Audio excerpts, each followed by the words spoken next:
Hello, hello. We just got on live on Facebook. I also have a guest here today joining me today. Hey, Sarah, how are you? Hi, Patricia. How are you? Good, thank you. And so, yes, today is the final official day of introducing you to the Spiritpreneurship Summit. It's our last day, and it's the day of superpower. And I just realized how important it is to really connect the 4 days to today. And I realized that these days, as I watched the last few videos of today, how they connected to the entire week. And I was so excited to realize that without knowing, and actually to give you a little insight, these recordings haven't happened in that order, of course. So that they all came out this way and it all came together the way they are, it just makes my heart full. And so I know I spoke a couple times about how all these previous days came together, and now I just bring it all to today. So yesterday we talked about how doing what we love is a key ingredient to really be happy, to just enjoy life even if it is hard. And so one thing that happened to me this when I was watching these videos is the last component that is actually the most important besides doing what we love is loving ourselves first. We have to create this love for ourselves. We have to realize that we are the most important thing. Because if it wasn't for us, everything else wouldn't be happening. And so I have noticed throughout not just these past few days, but also with conversations with other people throughout this pandemic, is that we always don't feel like we're doing enough. We always feel like we should do more.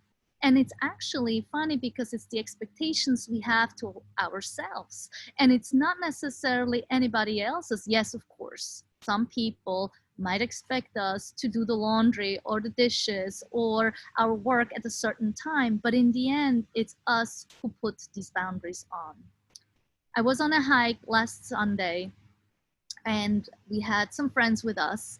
And the interesting part about it was that he works offline. I mean, over the phone a lot of times. And so unless there was no reception, he was on the phone talking business. And it was a Sunday.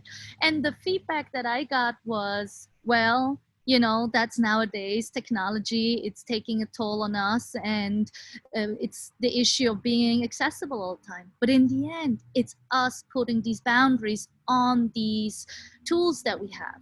Just because we can be reachable every single day of a moment and even on the weekends doesn't mean we have to be accessible on those dates.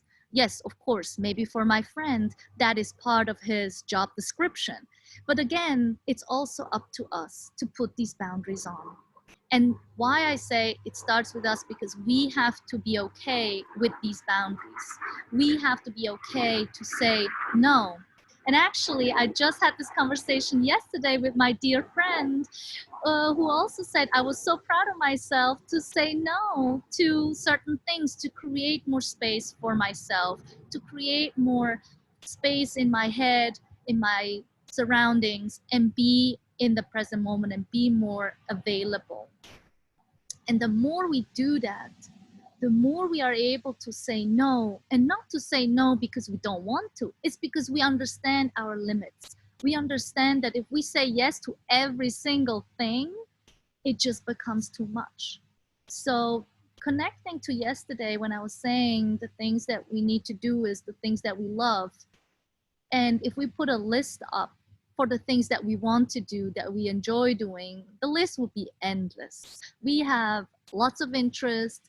We have lots of things we want to do, from traveling around the world once we can do it again, and doing all these activities. But the day has only 24 hours. I broke it down a little bit yesterday, and today I just want to touch on it once again, because if we don't limit ourselves to the things that we truly care about, be it our families, be it our time for ourselves, be it doing a good job at the work that we do, then we realize that there is not much time. And we have to really dig down to, like, okay, there are certain things I need to do every day to make my day full. And so I look back at my day today and I ask myself these questions, and I realized we have to become flexible in our minds. There are ways that we do things, there are routines that we've done for ages on and on.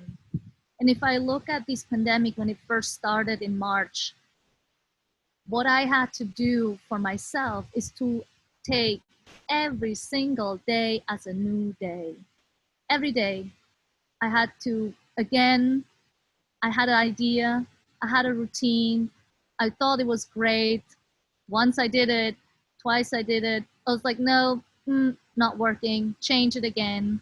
And by doing this more often, by really checking in every single day if the things that we're doing are working out, the better we can adjust. So it doesn't become like this one thing we have to do all the time at 7 a.m. And if I don't do it at 7 a.m., I'm going to be very upset. So here it goes, right? And so how do we talk to ourselves? So we have the tendencies to be really kind to other people. I mean, usually more the strangers or the people that are not as close to us. So if I'm talking about like relationships, our husbands, or maybe sometimes our kids, we might have a little harsher way of communicating certain ways. We really try to like reflect back, because the way we talk to ourselves is not so nice, right? If we do something and it's not the right thing, for instance, here's an insight: we forgot that yesterday was picture day for my son. And so I didn't, if you heard my story yesterday, I didn't bring my son to school. So I think if I would have seen that there was a setup, I would have said something, blah, blah, blah. And anyhow, so this goes through my head because this morning it came up. And I was thinking, like, oh, could have done better. Like, why didn't I remember? I should have written it down. And there it goes. Whoa, just take a break. It's like, all right, it's okay. You forgot. There's nothing I can do right now. It is what it is. What can we do? And so I wanted to bring it up just to clear my head, brought it up to my husband. I was like, well, did you not see it? This and that. And the last thing he said, like, but he was happy. He said, I'm so glad I wore this shirt. I was like, okay. So in the end, we really have to understand we are each an individual. We're not controlling anybody. No matter how old our children are, they know also how things are.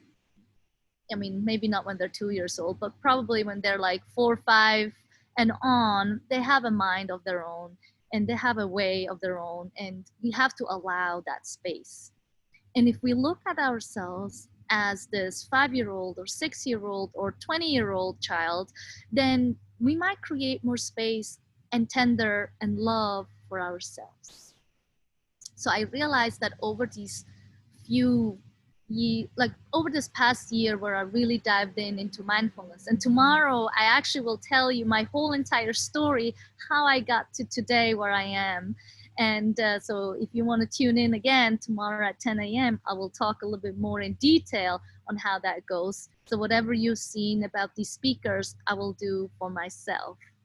And so, but coming back to this love is when we were teenagers, we were growing up with other kids around us that we compared ourselves to, that we felt, oh, we have to be a certain way. And that little piece of us has not left. It's still in us. When we go on these social medias, we still compare ourselves like, oh, maybe I should do more with our kids. Maybe we should do more exciting hikes, or maybe we should do more of this, or maybe I should dress up nicer, or maybe I should do this. And there is so much pressure we put on ourselves. If we would just love ourselves for the weaknesses and the strengths that we have, the more we can embrace our entire life, ourselves, and then move into do the things that we really love doing. Well, first we have to start with ourselves. So maybe the summit, looking backwards, it was more of like a build up to come to where we are today. To start with lifestyle, understanding a little bit more on how we function in the surrounding with comparison. That's what Trish Taylor was talking about, aligning your inside with your outside. She discovered it by dressing her up in a certain way to feel more confident. We have Leah also in the same field of lifestyle, but coming more from a community base, from a sisterhood base. And that created her awareness of how to live a life of her happiness. And then we had Eva Espinosa, who moved from Spain to London and then found her love for hairdressing and how to heal that way. And then we moved on into holistic healing, where community and nature really came through, where we realized like we cannot be who we are without the system of safety, of family, of friends, a community that supports us in whatever we do, whoever we are. Even if our families and our husbands and our children might be able to say like, oh yes, you are this way or you do that way, not in a great way, but sometimes in a super way. You're the super mom, maybe you're the super wife at times, and sometimes you're not. But that's just part of it. We can't be super all the time. That'd be, I think, very exhausting. And so going in the holistic healing part where we can connect to nature, to really calm down again, because no matter who we talk to, be it a friend or be it somebody on this speaker panel, we all connect when we are in nature. We all come down. Listening to the wind behind me or above me, it calms us down. And it just is the true nature of who we are, the connection to nature. And we had Laura Preskin. So that was Cindy Olsen who talks about the nature. And then we had Laura Preskin who connected the community into her work of the things that she loves. And she was talking in another conversation with me how she loves so many things, and tennis is one of her favorite things to do. So that's how her active wear was developed. And so it's just interesting to see that we all have this place of safety. And then we had Laura, who talked about her love for movement and dance and how she expresses herself and how she overcame her shyness through dance. And that dedication and working on herself made her grow. And that's another way of looking how we can see ourselves, to really not be so hard on ourselves, because nobody's perfect. There is no perfect self of us in the future. The way we are right now, right here, is the way we are is perfect. That's perfection, just the way we are. By embracing those difficult things, the discomforting parts of us, then when we become very angry or sad or frustrated, even that is part of being perfect. Because if we didn't have those parts of us, how would we even know how to be happy and complete and content? And this is just so relevant for our lives. And we just need to take a step back and really care about who we are. Because if we don't, then how are we going to give back to the people that we truly love outside of ourselves? We should truly love ourselves and then truly love everybody else out there. And so if I move on into psychology, we had Ridwan Foxhall, who works with children to give them exactly this, to love themselves early on in their lives. And she was showcasing this journey of these children that she's been seeing for years, how they change from being really, really shy to standing in front of people and leading them at a very early age. And I can only imagine what these children will do in the future. And yes, they're focusing on social activism, how to be representative of who they are. And if we don't teach our children this at that age, then they will have the same issues we're having today. We need these children, these teenagers, these young people that are standing forward. We need them. And we need them to have the love for themselves, because then we lead with our hearts. And so we had Arthur Segretti, we just had more of a conversation together, how our mind works, to understand better how we can function in a world that has structure, that has schedules, that has that need for perfection. It is hard to sometimes say like, well, I'm going to leave the dishes there, or my bathroom looks terrible, I just don't feel like doing it right now. It might not feel so good and looking at it, but at some point it will grab you and you will take care of it. And then we had Cindy Olsen coming back and talk a little bit more about how she had to retreat into nature on and on. She's an expert in connecting with nature, and still, she too has to go back into nature and remind herself to do these things. So, us too, we have to remind ourselves on an everyday to love ourselves. We have to look in our mirrors. Actually, I did this morning just because I'm telling you this now, but I looked in the mirrors like I love myself just the way I am. And it might bring you to tears. It might bring you to laughter. It might just say like, what a silly thing is this? But the more you do it, and maybe you don't need a mirror to do that. You can also just say it to yourself while walking or something. It just creates this other love inside of you. And so we move on to the spiritual awakening of yesterday, this where we have Matt Ludmer and Jeff Carrera talk about their early connection to spirituality, how they very early in their lives realized there is spirituality and couldn't connect to it without going through the traditional path of work, of so Matt was going through the financial field. We had Jeff Carrera going through engineering. So they all come from a very traditional path as we know it. But what happened at some point in their lives, they just realized that this isn't it. This is not how I want to end my life. This is not fulfilling me. And for Matt, for instance, he saw the misery of people being surrounded with money, with billions of money, of dollars, that made him just saying like, no way I want to be like this. Like, just because I have billions and dollars on my account doesn't mean I'm happy, nor am I really loving myself, because we can't buy love. We might think we can buy love by having certain tools or um, gadgets or cars, clothes, you name it. But in the end, this is just another way to get the love that we're missing. We might miss that connection between how we were raised and then how we lost that love or never had that love from a growing up stage. And so really having these two people were, to me, just like a eye opener how much possibilities there are in life. There is no one-way street. There is no just the traditional way. We might need the traditional way to help us understand what our true interests are. That was what happened to me. I went back to school coming from Switzerland and then studying here in the States. That opened my eyes to what I'm really interested in. But that wasn't until 20 years that usually people go back to people go to college. So it really depends on your journey, to really embrace your journey on where you are right now, and to know that where you are right now is where you're supposed to be, and that is just perfect.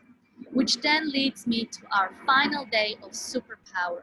Why superpower? And I think it's Tobias Hofmeister, who really talks about it beautifully, because he's like, we always have the superpower in us. We just have to love ourselves to know it's there.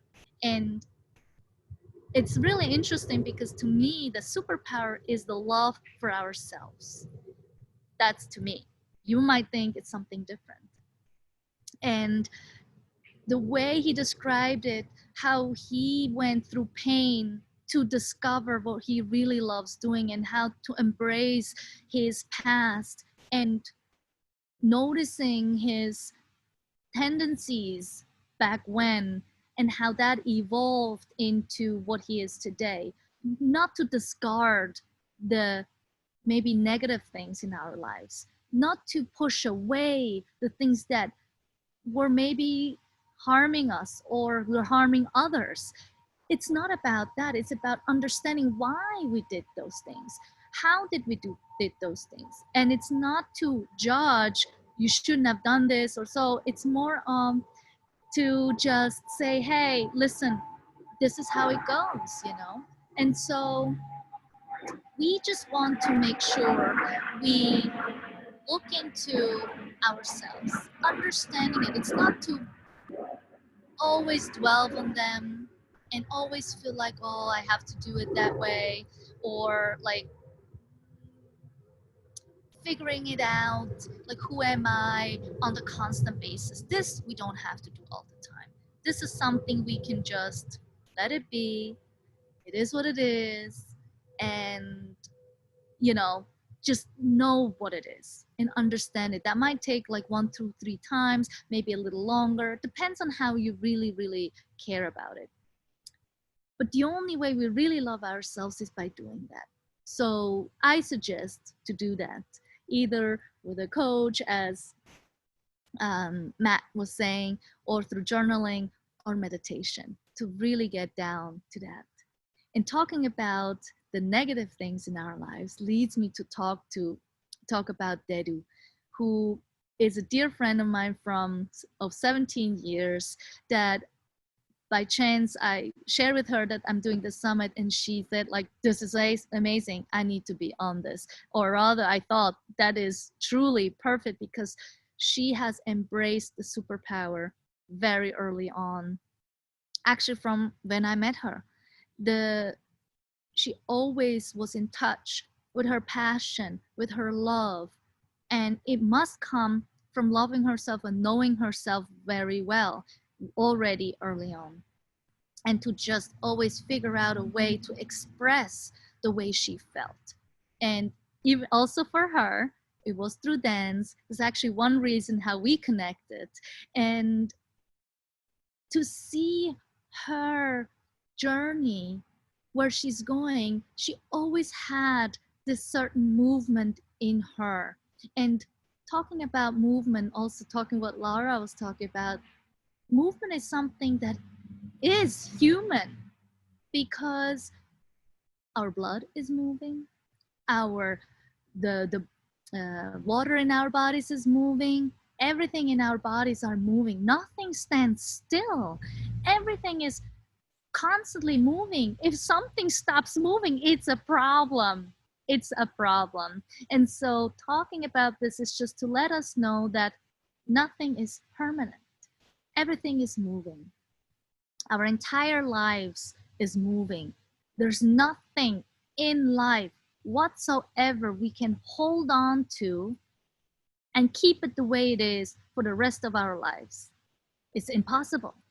And this is the first thing to understand, to let go of these limiting beliefs, of these structures that hold us back, these routines that constrict us. I can't even think of something else, but that's just what it is. It's for us to really dig down and connect with where we have to be loved by ourselves. Because I realized, if I look at some relationships, not necessarily people that I know, but in general in relationships, is that we look for love in other people. We're trying to love other people to love us. We're trying to do things for other people so we get the confirmation how good we are. But how much worth does it have? Does it really have worth to you if somebody else tells you how good you are? How often do you say, ah, whatever, or no, it's not that's not so good, it's not so great? We're putting ourselves down constantly, and we should embrace the strength that we have, that when somebody does compliment us, that we truly embrace us, like, oh my God, this is amazing, thank you so much. Maybe you knew it, maybe you didn't, maybe it comes easy to you. And I learned through these past few days that just because something comes easy to you doesn't mean it's nothing. It is something. Because if somebody says this to you, that means that they don't have this, or they don't see this in themselves. So you have this. So we gotta embrace those good things in us, but also those things we consider bad. And Dedu puts it really nicely. I really loved it. She's like that filter that we put over. And we should take off that filter and just see them as experiences. And she is so right. Our lives are experiences. Our emotions are experiences. Everything that comes and crosses our path are experiences. They're coming and they're going. They're happening and they're leaving. And it's only us who's holding on to these things so tightly that we can't see past them. And only if we can just for a second say, let me pause right here. Let me take a breath. It just makes you feel so much better. So the theme of today, yesterday was the theme, love what you do. Today's the theme, love yourself first. Love yourself first and never find an excuse not to, because we are perfect just the way we are. We always can do more, but we also can do less. It's our choice. It's up to us. We are empowered by our choices. Nobody else but you. And nobody knows you better than you know yourself. And so don't judge. Be open and accept anything that comes your way as being an experience. So I thank you so much for attending these 5 days. If you have watched them, amazing. I'm going to send out the survey for you to complete. If you're going to watch them, also complete it anyways, as much as you can. And tomorrow, as I said, I'm going to introduce you to my story. I'm going to talk about my story. And wait, before I forget, we have another special guest tonight, and this is Amanda Kelly. Amanda Kelly is a person I met, I think it's now 11 or 12 years ago, when I did a yoga teacher training, and she was in my course.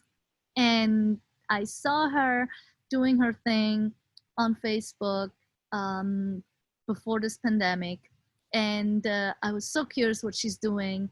And it came out that she survived cancer. And as we had a conversation here and there, I watched her. She had like live videos on, and I watched them, and she inspired me so much that I wanted to share her story with you too. And I am sure that she can add something to loving yourself first. And if I'm not wrong, this is one of the things that she relates to every day. And so I can't wait for you to see her as well. And so I don't want to give away too much. She'll be coming on here today at 4 p.m. Eastern Time. I can't wait to see you here again. And as I said, if you want to hear my story, it's tomorrow at 10 a.m. again, Eastern Time, on Facebook at the Spiritpreneurship group, or on Zoom. The link is on my website or in my bio on Instagram. Anyway, and so it was my pleasure to introduce each of these days, connecting them together for each day. And here we are. Love yourself first.